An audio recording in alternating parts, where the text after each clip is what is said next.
I've met with people who claimed Social Security early because their dad died in his 60s. And I've worked with others who won't even consider claiming early because mom is still going strong in her 90s. Everyone's got a story, and those stories, along with your hopes and fears and goals, affect how you think about when to take your Social Security retirement benefits. In this video, we'll walk through some of the most common mindsets that people bring to the decision. And hearing these should help you get more clear on your own strategy. You might say, yeah, that's me, or you might decide that there are things you just don't care about. Depending on your situation, several of these might apply, or the timing decision might not really move the needle on your retirement. Ultimately, there's no correct answer here, it's just trade-offs. Let's start with the goal of maximizing the number of dollars you get from Social Security. That's a pretty common one, and this is the optimizer's mindset. There are a few ways you can approach this. One is just to focus on the number of dollars coming into your household over your lifetime, like a basic break-even calculation. But for a more sophisticated approach, you probably want to account for the time value of money. You might discount the value of money that comes in the distant future because a dollar you get today is more valuable than a dollar you'll get in 10 years. With that information, you can pick the claiming age that has the highest present value. That's the result you get with tools like Open Social Security. That's a free online tool you can use yourself to run some numbers, and I suggest that you don't just use the defaults, get in there and mess around with some of the details so that you can get a more nuanced look at how things might work. The factors you'll look at as you use this approach include life expectancy, so a longer life typically points toward delaying, and investment returns on your retirement savings, because higher expected investment returns might suggest earlier claiming, and other factors. To decide on an age, you'll typically use calculators or spreadsheets or financial planning software. For example, you might look at when the break-even age is based on different claiming scenarios. And again, you can add a discount rate to account for the time value of money. So to oversimplify that, you might say the rate is 4%. So if you get a dollar today or a dollar and 4 cents a year from now, you're completely indifferent, assuming all else is equal. It doesn't matter. You'll either invest the dollar so you end up with that same dollar and 4 cents in a year, or you'll wait and receive the dollar and 4 cents. Either one is fine. Again, that's an oversimplification. We're looking at Income Lab here, but you can also do discount rates in Open Social Security and other tools.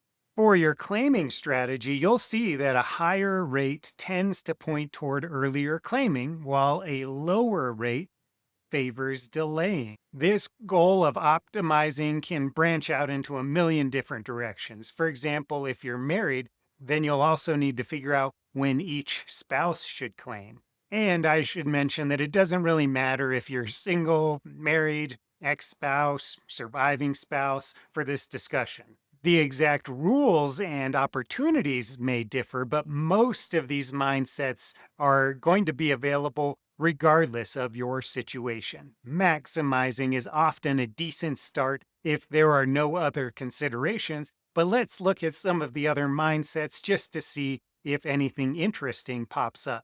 Next, we have longevity insurance, and some people view Social Security as a form of longevity protection. They aren't focused on getting as much as possible out of the program, but instead, they want to make sure that they'll be as comfortable as possible if they live a really long life. Social Security is unique because it's government guaranteed, inflation protected, and tax favored. It lasts for your entire life and possibly the life of a survivor, so it can make sure that you're getting paid over an extended period. That's especially important if you're worried about running out of money with a long lifespan. Your accounts might run dry, but the Social Security payments keep coming in. If that resonates with you, you're probably going to favor delaying until age 70 to maximize your benefit. That way, no matter what happens with your investments, you've got as much as possible coming in each month. Coincidentally, if you end up delaying because you want to protect against a long lifespan and you end up having one of those long lives, then you will also maximize the number of dollars that come into your household. And that was the previous mindset we talked about. You don't have to limit yourself to just one priority. But longevity gets a lot of attention, and what often gets overlooked is the possibility of living a relatively short life.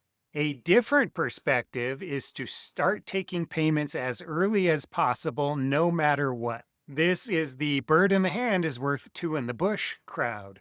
They don't necessarily need the money. They might have plenty of retirement savings that they could spend from, but they're starting benefits at age 62 anyway. Fans of this strategy might point towards several areas of uncertainty, including number one, you don't know how long you're going to live, so you might not reap the benefits of delaying. Number two, Social Security's future is uncertain, so taking payments early might make sense. And you could potentially even get grandfathered in before some changes come, although it's probably more complicated than that.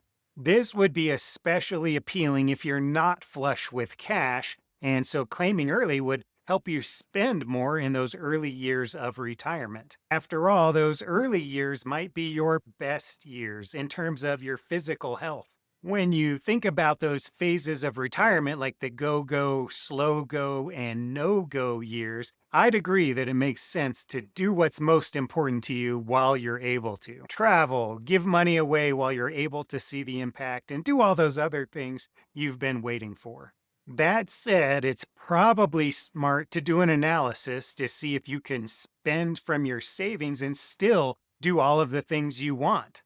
If so, you could explore starting Social Security later with a bigger guaranteed payment, and there might be some tax benefits from that bridge strategy as well. Next, let's talk about a portfolio buffer. Your Social Security income reduces the amount that you need to withdraw from your savings and investments each year.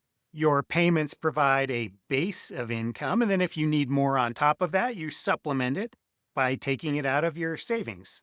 Remember, you don't need to start Social Security right when you retire. In fact, some people wait years before they claim, and there might be some good reasons for doing that. But if you don't start getting Social Security right away, then you're going to need to cover all of your spending from your retirement assets. This is where sequence of returns risk comes in, and that's the risk of seeing a big market crash early in your retirement.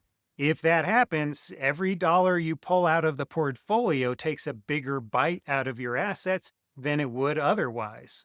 To get $1,000, you might need to sell 13 shares instead of 10. The end result could be that you run out of money early. Now, a market downturn might be fine. If you make a plan and arrange your assets in a way that accounts for bumpy markets, then you might be able to weather most storms. Maybe you have a cash reserve that will cover your withdrawals for several years. But if you're caught by surprise, or if that turbulence lasts for too long, then your portfolio could suffer. Claiming Social Security earlier than you otherwise might have planned could reduce the pressure on your portfolio thanks to those dollars coming in from Social Security. Next, let's talk survivorship. The survivor benefit from Social Security might be one of the most important aspects for your household, but there's a lot of confusion about how it really works. When two people are getting benefits and one of them dies, the surviving spouse typically continues to get that bigger payment while the smaller payment goes away. If the survivor benefit is important to you, it's typically smart to have one person, and that's usually the higher earner, delay claiming until age 70.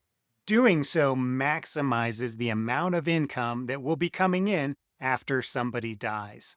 As far as the other spouse, you need to do some analysis to see when it makes sense for them to claim.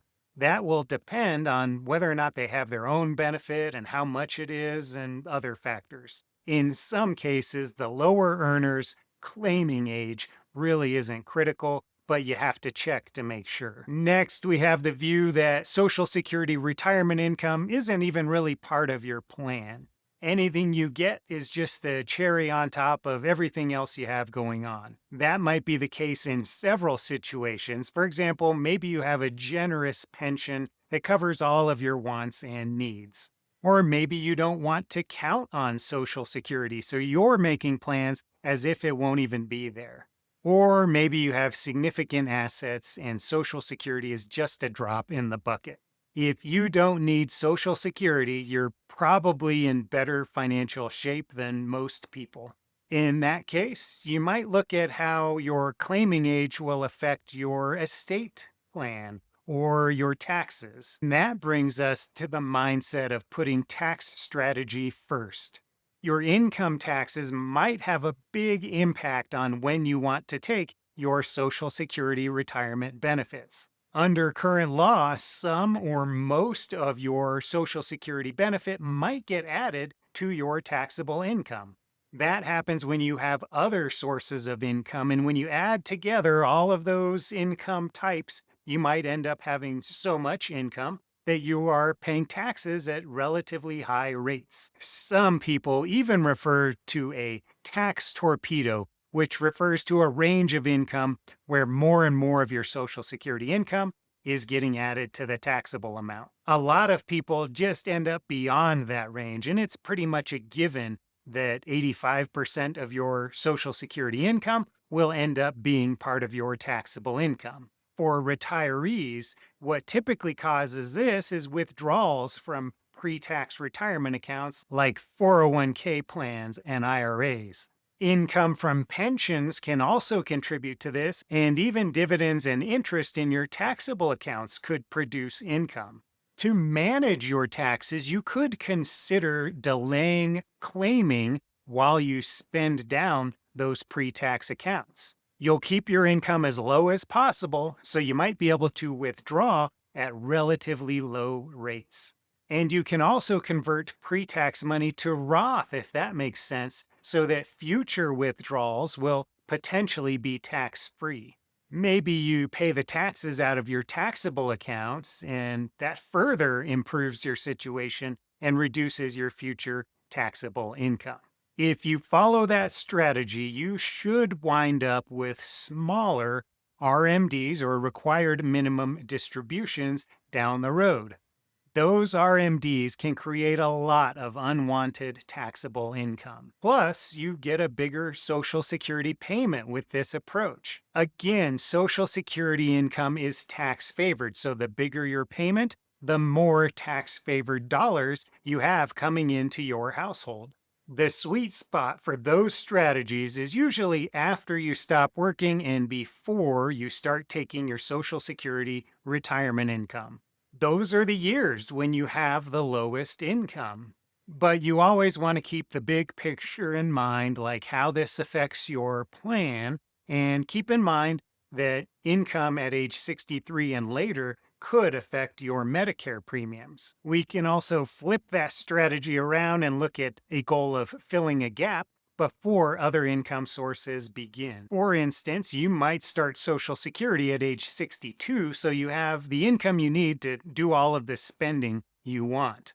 Let's say you have a pension that starts at age 65, or you're going to do some part-time work in a few years out into the future, work that you enjoy. In those cases, your Social Security has done its job. You were able to stop working and enjoy yourself, and you might no longer need that income at some point. Then you could suspend your Social Security because you have those other income sources, and your Social Security benefit would grow thanks to delayed retirement credits or DRCs. However, you can only suspend after you reach your full retirement age or FRA. Your benefit then increases by 8% per year, although technically it's a small monthly increase that adds up to 8% over 12 months.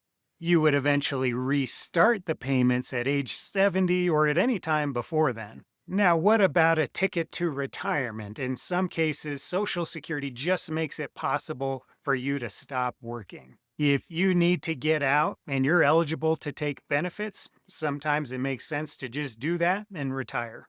That might be the case when your body doesn't allow you to keep working, or you're not able to keep your job, or maybe just quality of life is now the top priority for you. Social Security might be your exit strategy. And even if it's not perfect on paper, maybe you'll get a little bit less, but maybe that's a small price to pay for enjoying your remaining years as much as possible.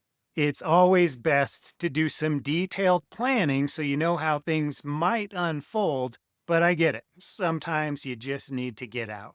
Again, there's no one size fits all answer. The decision is personal, and what works for somebody else might not be right for you. For some ideas on how to run some numbers and see if you're on track, check out the video that's popping up now.